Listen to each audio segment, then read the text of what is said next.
এবার আসি বাংলাদেশ জাতীয় সরি নারায়ণগঞ্জ আইনজীবী সমিতির সভাপতি অ্যাডভোকেট সাখাওয়াত হোসেন খান তিনি বলেছেন, আপনি লিগ্যাল এড কমিটির সভাপতি, আপনি আন্দোলন সংগ্রামে নারায়ণগঞ্জে আসেনি নাই, আপনি নারায়ণগঞ্জ কোর্টে কোনো নেতাকর্মীর পক্ষে আইনি লড়াই করেন নাই।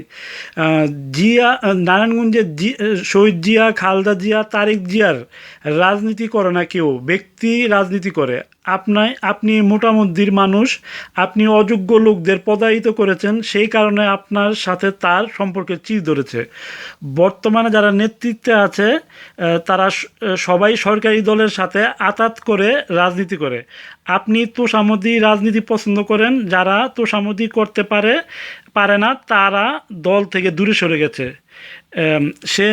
সে নির্বাচিত একজন প্রতিনিধি আইনজীবী সমিতিতে।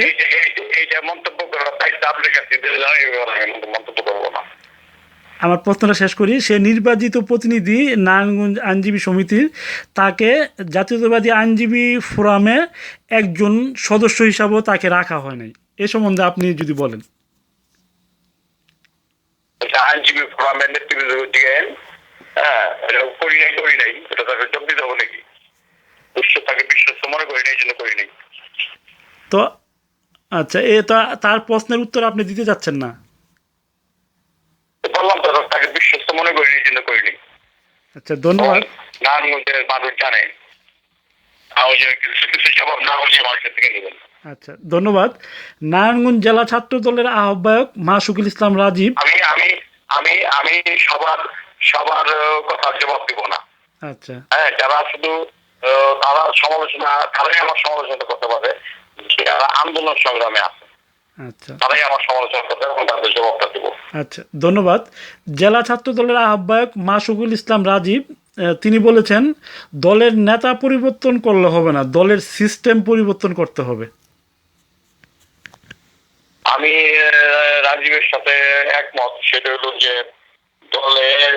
দলে তাকেই দলের নেতৃত্ব দিতে হবে, মূল্যায়িত হবে, যার দলের সার্ভিস আছে, যে রিস্ক দিতে, যে মায়ের ক্ষেত্রে যে জেল খাটছে, যা যে রাজপথে আন্দোলন করছে, এরকম লোককে দিতে হবে।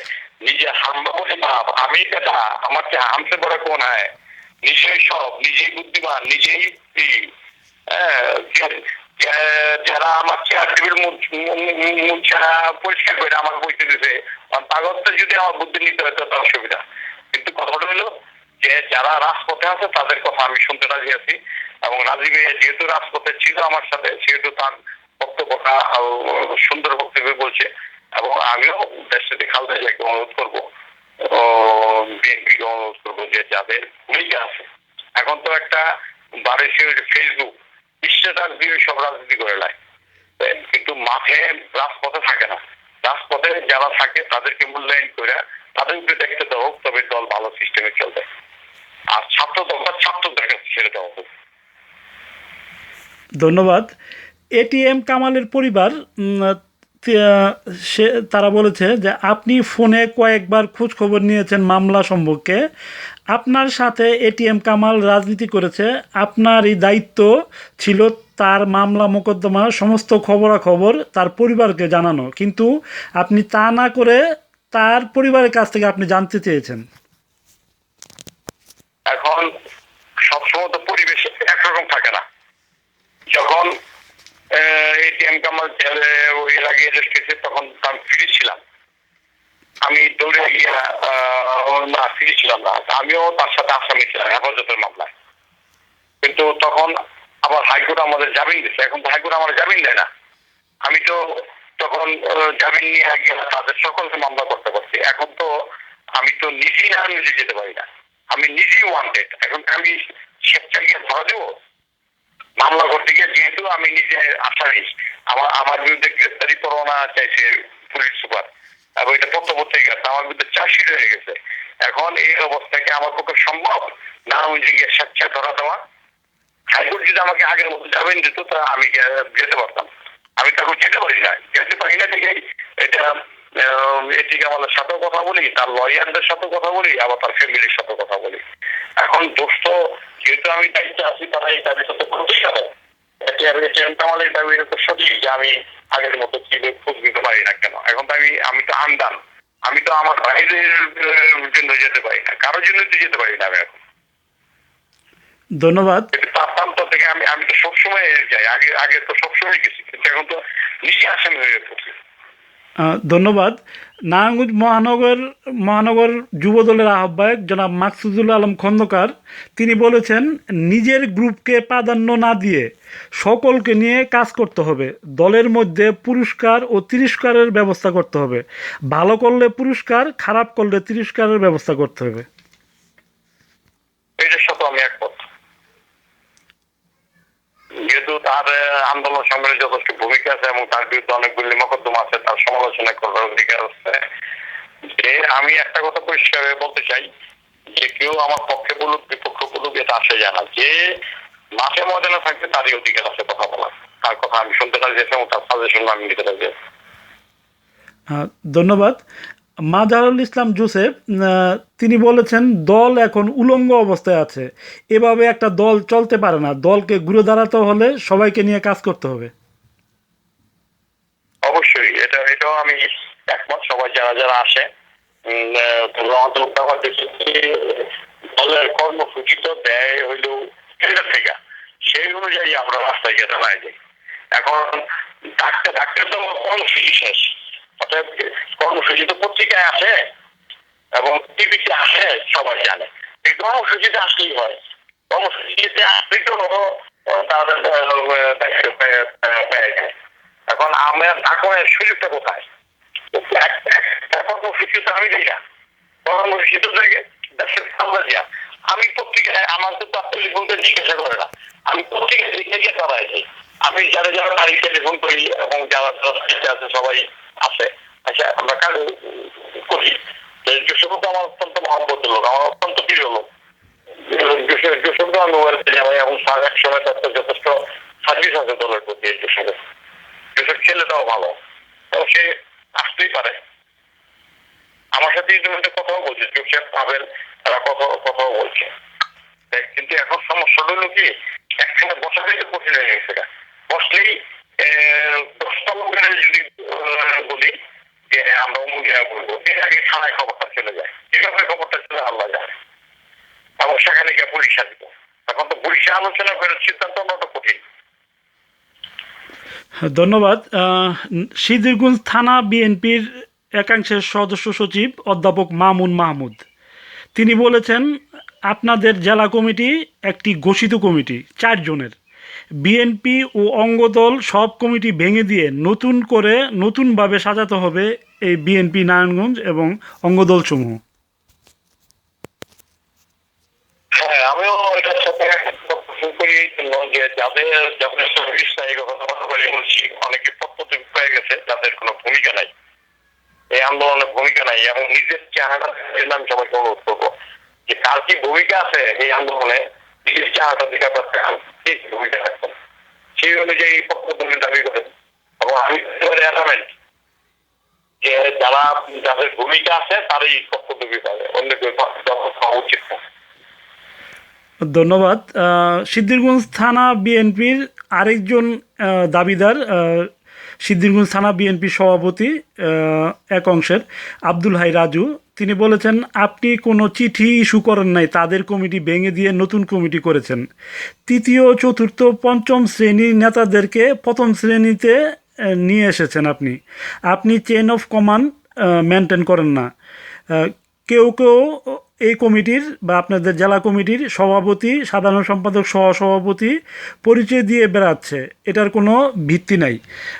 প্রতিটা থানা কমিটি থেকেই আব্দুল ভাই রাজু সিদ্ধিরগঞ্জ থানা সভাপতি না, কারণ বাংলাদেশের প্রেসিডেন্ট একজনই থাকবে, বিএনপির চেয়ারপারসন একজনই থাকবে, জেলা বিএনপির প্রেসিডেন্ট একজনই থাকবে, এবং সিদ্ধিরগঞ্জের বিএনপির প্রেসিডেন্ট একজনই থাকবে। তার কমিটি আমরা ভেঙে দিচ্ছি। তাকে এর আগে তাকে দায়িত্ব দেওয়া হয়েছিল, তাকে এবং কামাল হোসেনকে জয়েন্ট কনভেনর করে দায়িত্ব দেওয়া হয়েছিল, সেটা তারা পারেনি। পরবর্তী সময় আমরা কমিটি ঘোষণা দিচ্ছি। এখন সে নিজে প্রথম একবার সে ঘোষণা দিচ্ছে, সে হলো জেলা কমিটির সেক্রেটারি, এটা পত্রপত্রিকা আছে। পরবর্তী সময় দেখলাম যে সে বলে সে থানা বিএনপি প্রেসিডেন্ট। এটা তো আর সিস্টেম হলো না। এখন আমি যদি নিজে নিজে দাবি করি যে আমি এই কেন্দ্রীয় বিএনপির মহাসচিব, এটা এটা তো হইল না, ন্যায়সঙ্গত হইল না। এবং একাংশ বলতে তো কোনো কথা নাই। জেলা বিএনপি যতক্ষণ পর্যন্ত আছে, জেলা বিএনপি যতক্ষণ পর্যন্ত দেশটা খালেদা জিয়া রাখছে, তো জেলা বিএনপির নিয়ন্ত্রণেই এই কমিটিগুলি। সেটা তো কেউ যদি নিজে থেকে ঘোষণা দেওয়া থাকে, মুকুল ঘোষণা দিচ্ছে সে নিজে বন্ধ থানা কমিটির প্রেসিডেন্ট, ঘোষণা দিয়ে প্রেসিডেন্ট, সেটা তো আমরা গুরুত্ব দিতে পারি না। ধন্যবাদ। বন্দর থানা বিএনপির সভাপতি হাজী মোহাম্মদ নুরুদ্দিন তিনি বলেছেন, আপনার সাথে কেন্দ্রের যাদের সাথে দ্বন্দ্ব আছে তারা টাকার বিনিময়ে উপজেলা নির্বাচনের নমিনেশন তাকে দেয় নাই এবং তাকে বহিষ্কার করেছে। আমি নুরুদ্দিন হাজির বক্তব্য সঠিক বলি আমাকে তো মানুষজন বলছে, এটা হইতে পারে না। একদিন আগে পরিবর্তন করবে, যাকে দিল তাকে সেন্ট্রাল থেকে দিয়ে দেবে, এটা একটা সিস্টেম হইতে পারে না। আর একটা নুরুদ্দিন একটা নির্বাচিত সভাপতি তাকে দিয়ে দেবে, সেটা অবৈধ। এটা আর্মি স্টাইলে একটা দল চলতে পারে না, দলকে চলতে হবে একটা সিস্টেমের মধ্যে। এবং নুরুদ্দিনের বক্তব্যটা আমি সঠিক বলে মনে করি। ধন্যবাদ। আরেকজন সভাপতি দাবিদার আতাউর রহমান মুকুল তিনি বলেছেন, সে উপজেলা চেয়ারম্যান, দেশনেত্রী বেগম খালেদা জিয়ার নির্দেশেই তিনি স্থানীয় এমপির সাথে যোগাযোগ রক্ষা করে কাজ করছেন। এই যদি হয় যে আমাদের চেয়ারপারসন তাকে অর্ডার দিয়ে এমপির সাথে কাজ করার, তা আমাদের কেন মাননীয় চেয়ারম্যান বলে যে অবৈধ সরকার, অবৈধ এমপি, অবৈধ নির্বাচন, আমাদের জন্য নির্দেশ থাকবে একরকম, তার জন্য নির্দেশ একরকম। এটা যদি তার কথা সত্য হয়, এটা দেশের খালেদা জিয়া ভালো বলতে পারবে তাকে নির্দেশ দিচ্ছি কিনা। তবে সে এটা ঠিক যে সে যে কি, এটা তো প্রমাণ আজকে পত্রপত্রিকায় আছে। আচ্ছা, ধন্যবাদ। আমরা দীর্ঘক্ষণ আপনার সাথে এই প্রথম নবদ্বীপ news24.com একটি জবাবদিহিতার ব্যবস্থা করেছেন। আপনিও একজন সুযোগ্য নেতা, যিনি ধৈর্য সহকারে বিভিন্ন নেতাকর্মীর অভিযোগ অনুযোগ বা উত্তরগুলো আপনি দেওয়ার চেষ্টা করেছেন। এই প্রথম আমি মনে করি নারায়ণগঞ্জ বিএনপির ইতিহাসে এই প্রথম একটা জবাবদিহির ব্যবস্থা করলো নবদ্বীপ news24.com। আমরা রানা মজিব, মন্টু, মন্টি, শোখন, আব্দুল হামিদ খান বাসানি, অ্যাডভোকেট হুমায়ুন, ছাত্রদলের মহানগর সভাপতি সজল, জেলার সহসভাপতি জুনাব মাহবুব, ওলামা দলের বেনু এবং বন্দর থানার পনেস সহ সানোয়ার সহ আরও অনেক নেতৃবৃন্দু সাক্ষাৎকার গ্রহণ করব। পরবর্তীতে আবার আপনার কাছে তাদের প্রশ্নের উত্তরগুলো জানার চেষ্টা করব। এ পর্যায়ে আসি, আমাদের এই সাক্ষাৎকার গ্রহণ করার পর আমরা একটি প্রস্তাবনা আকারে আপনার কাছে উপস্থাপন করতে চাইতেছি। এটাকে আপনি ধৈর্য সহকারে একটু শুনবেন। অবশ্যই আমি সবসময় জবাব দিতে বিশ্বাসী, আমি জবাব দিতে বিশ্বাসী। আমি আবারও বলছি, আমি জবাব দিতে বিশ্বাসী। আমার কাছ থেকে যে কোনো লোক জবাব দিতে পারবে, আমি জবাব দিতে চাই। আর তার বিষয় হলো আমি সহযোগিতাও চাই। আর আমি চাই দল তো একটা জবাবদিহিমূলক দল হোক। এই যে দলের 386 জন সেন্ট্রাল কমিটির মেম্বার, তারা 386 জনের মধ্যে বোধহয় 20 জন রাস্তায় থাকে না। এই 20 জন আন্দোলন সংগ্রামের মধ্যে করে না। বাকিগুলিকে একটা জবাব দিতে আনা দরকার। দেশনেত্রী খালেদা জিয়া যদি তাদেরকে জবাব দিতে না আনতে পারেন, তবে তো চলবে না। আমাদের বারবার প্যাভিলিয়ন হইতে হবে এবং আমরা শুধু বামদেই খাবো, জেলেই খাবো, আমাদের বহু লোক জেল খানা বয়ে থাকবে, এটা হইতে পারে না। অতএব আমরা চাই যে আমি নিজেও একটা জবাব দিয়ে মধ্যে থাকতে চাই। আমাকে যে কোনো লোক প্রশ্ন করে আমি জবাব দেবো। আর দলটাকেও একটা জবাব দিয়ে মধ্যে নিতে হবে। যারা দলের আন্দোলন সংগ্রামে ছিল না, তাদের পরিষ্কার ভাষা অব্যাহতি দিতে হবে। যারা আন্দোলন সংগ্রামে ছিল, তাদেরকে দলের দায়িত্ব দিতে হবে, নতুবা এই দল কাঙ্ক্ষিত লক্ষ্য খুঁজতে পারবে না। আমার আরেকটা বক্তব্য সকল নেতাকর্মীদের কাছে, যে জিয়া পরিবারই এখন এই দেশকে রক্ষা করতে পারে, গণতন্ত্রকে রক্ষা করতে পারে। একমাত্র দেশটাকে খালেদা জিয়া এখন গণতন্ত্রের জন্য ফাইট করতেছেন। তিনি যদি ফাইট করা বন্ধ করে দেন তবে এই দেশ এখন তো অলিখিত বাকশাল চলছে, ও দেশটাকে খালেদা যদি ভূমিকা না নেন তো এটা লিখিত ভাবে আইন করে বাকশাল হয়ে যাবে, দেশে কোনো গণতন্ত্র থাকবে না। আচ্ছা, ধন্যবাদ। আমরা সবাই দেশটাকে খালেদা জিয়ার জন্য দোয়া করি এবং তিনি যেভাবে দলটাকে পরিচালনা করতে চান তার নির্দেশ মোতাবেক আমরা রাজপথে থাকার ব্যবস্থা করি। আচ্ছা, ধন্যবাদ। আমরা পরবর্তী প্রোগ্রামে আসি। পরবর্তীতে আমরা যেটা আপনার কাছ থেকে জানতে চাইতেছি সেটা হলো আমাদের একটি গ্রুপ বা একটি টিম নারায়ণগঞ্জ জেলা বিএনপি অঙ্গদল সমূহকে কীভাবে শক্তিশালী করা যায় সেই জন্য বিভিন্নভাবে তথ্য এবং উপাত্ত সংগ্রহ করছে এবং একটি প্রস্তাবনা আকারে আপনার কাছে উপস্থাপন করতে যাচ্ছে। এটা একটু ধৈর্য সহকারে শুনবেন, তারপর আপনি উত্তর দিবেন। আমাদের প্রস্তাবনাটা আপনার কাছে তুলে ধরছি এখন। হ্যাঁ, এখন ওকে। প্রস্তাবনার নাম্বার 1, প্রশাসনের কাছে আবেদন করে আমাদের অফিসটা খোলা রাখার জন্য একটি আবেদনপত্র পেশ করা। 2 নাম্বার, নারায়ণগঞ্জ জেলা অফিসকে সচল রাখার জন্য একজন অফিস সহকারী নিয়োগ দান। 3 নাম্বার হইল বিএনপি ও অঙ্গদল সমূহের ওয়ার্ড থেকে শুরু করে থানা পর্যায়ে নেতাকর্মীদের ডাটাবেস তৈরি করা বা তার কাজে হাত দেওয়া। 4, নেতাকর্মীদের আইডি কার্ড প্রবর্তন, যে কার্ড দ্বারা ভোটের মাধ্যমে গণতান্ত্রিক উপায়ে একটি সংগঠন শক্তিশালী করা, একটা মডেল তৈরি করা, একটি সিস্টেম তৈরি করা এবং ওই কার্ড দিয়ে নেতা নির্বাচিত করা হবে, স্বাস্থ্যসেবা সঠিক করা হবে, বিভিন্ন সাহায্য সহযোগিতা দলের অসহায় নেতাকর্মীরা পাবে। 5, দলকে সুষ্ঠুভাবে পরিচালনার জন্য একটি ফান্ড ক্রিয়েট করা। এই ফান্ড ক্রিয়েট করার জন্য অ্যাকাউন্ট একটা তৈরি করা, যে অ্যাকাউন্টের অ্যাকাউন্ট যাদের নামে করা হবে তাদের মধ্যে একজন আইনজীবী, বিএনপির একজন শীর্ষস্থানীয় নেতা, মহিলা দলের একজন শীর্ষস্থানীয় নেত্রীর নামে একটা অ্যাকাউন্ট করে ওই অ্যাকাউন্টে একটা ফান্ড তৈরি করার জন্য একটা ফান্ড ক্রিয়েট করা। 6 নাম্বার হলো দলের অনেক নেতা উইলিংলি চাঁদা দিতে রাজি, দলকে সাহায্য করতে রাজি, তাদেরকে সুযোগ করে দিয়া ফান্ড ক্রিয়েট করা। আরেকটা বলি, আরেকটা আছে। আরেকটা হলো যে ফান্ড তৈরি করা হবে সেই ফান্ড থেকে 25% আইডি কার্ড প্রবর্তনের জন্য সহ ডাটাবেস এবং অফিসের কার্যক্রমের জন্য ব্যয় করা হবে। 25% দলীয় নেতাকর্মীদের মামলা মোকদ্দমা খাতে ব্যয় করা হবে। 25% দলীয় নেতাকর্মীদের কর্মসংস্থানের ব্যবস্থার জন্য ব্যয় করা হবে। 25% সমাজের অসহায় ব্যক্তিদের মাঝে বিতরণ করা হবে। এখন আপনার বক্তব্য একটু বলেন। খুবই সুন্দর, কিন্তু বাস্তব সম্পন্ন কতটুকু একটা বিষয়। এখন আপনি অ্যাকাউন্ট খুললে দিব অ্যাকাউন্ট ফ্রিজ করে সরকার, ওদের অ্যাকাউন্ট খোলা টলাতে কঠিন। কেউ যদি সহযোগিতা করতে চায় সরাসরি বিভিন্নভাবে দলের বিভিন্ন কর্মসূচি দলের নেতা কর্মীদের সহযোগিতাই চলে, আপনার টাকা পয়সা দেয়। কিভাবে এটা হবে? তবে ডাটাবেস যেটা আধুনিক প্রযুক্তি আছে সেই প্রযুক্তি করে আপনার সহযোগিতা আমি চাই। আধুনিক প্রযুক্তিটা আপনি যদি করে দেন সেটা খুব ভালো, বা কেউ যদি করে দেয়। তবে একটা কথা হইল যে আমার ফার্স্ট দায়িত্ব হইল এখন যাদের ভিতরে আছে তাদেরকে জেল খাত থেকে মুক্ত করা এবং যারা বাইরে পলাতক আছে তাদেরকে আইনি প্রক্রিয়ায়। এরপরে এটা কোনো কঠিন হবে না নারায়ণগঞ্জে পার্টি অফিসটা চালানো। আপনি জানেন এই পার্টি অফিসটা আমরা নগদ টাকা দিয়ে পৌরসভা থেকে কিনে নিচ্ছি, এটা তো নিশ্চয় আপনি জানেন,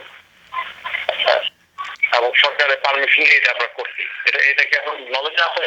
হ্যাঁ, আমি জানি যে আপনি একমাত্র লোক যিনি তৎকালীন নারায়ণগঞ্জ পৌরসভা থেকে লিজ নিয়ে এবং কেস মামলা মোকদ্দমা যত কিছু সব কিছুর বিবেচনা করি আপনি এই অফিসটি মুক্ত করেছেন এবং আপনি অফিসটি বিএনপির সম্পত্তিতে পরিণত করেছেন।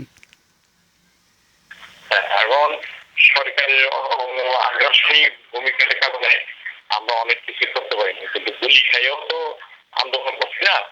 এখন আমার ফার্স্ট দায়িত্বটা হলো যে যারা বাড়ি ঘরে আসতে পারছে না তাদের বাড়ি ঘরে এটা করতেছি। আর আমি আগের মতো দায়িত্বটা পালন করতে পারি না কোর্টে গিয়া, যেহেতু আমি নিজেই এখন পলাতক, নিজেই এই শহরের মধ্যে করতে পারি না, নিজের দায়িত্ব অবস্থান নিতে পারি না, নিজের অফিসে ঠিক মতো অবস্থান নিতে পারি না। এটার জন্য একটু অসুবিধা হচ্ছে। নতুন ভাই ওই নেতা কমে বেরিয়ে যেতে পারে, একটা লোক ভিতরে থাকতে। তারপর আমি প্রতিদিনই তাদের সাথে খোঁজ খবর নেই, প্রতিদিনই আমি যোগাযোগ রাখি। আমার দায়িত্বে আমি মনে করি যে বিএনপির সভাপতি হিসাবে এটা আমার দায়িত্ব। কে আমার পক্ষে, কে আমার বিপক্ষে, কে আমার ভালোবাসে, কে আমাকে ভালোবাসে না, এটা দেখা আমার দায়িত্ব না। আমার দায়িত্ব হলো যখন আমি দলের দায়িত্ব আছে তখন আমার দায়িত্বটাকে সঠিকভাবে পালন করা।